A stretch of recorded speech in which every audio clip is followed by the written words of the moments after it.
तहरा हो गाँव में बोला डोला वही बुरंगा कावना हो भाव में।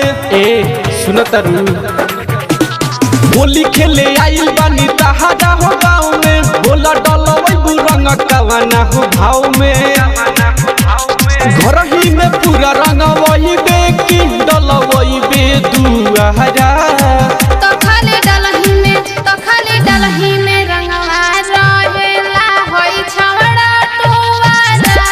खाली डलही में रंगवा रहेला होई छवड़ा टुवारा।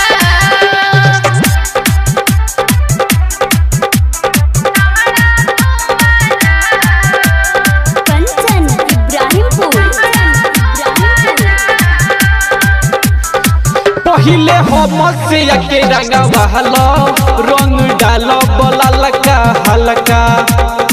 जानत बानी हम तोहरो इरादा या तो रंगाई नहीं खालका। पहिले हम से के रंगवा हलो रंग डालो बोला लका हल्का।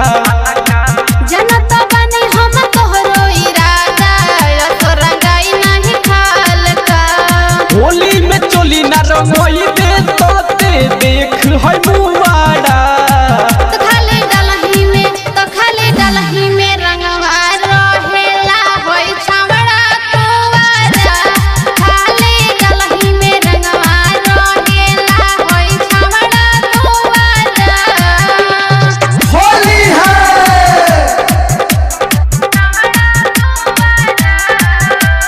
कंचन इब्राहिमपुर। होली खेले के हम सबके बाटे जनी कर तू इतना चुना। राइटर रुपेंद्र तनी दूर से डालो ना तो हो जाई कोरोना। होली खेले के हक सबके बाटे जन कर तू इतना चुना।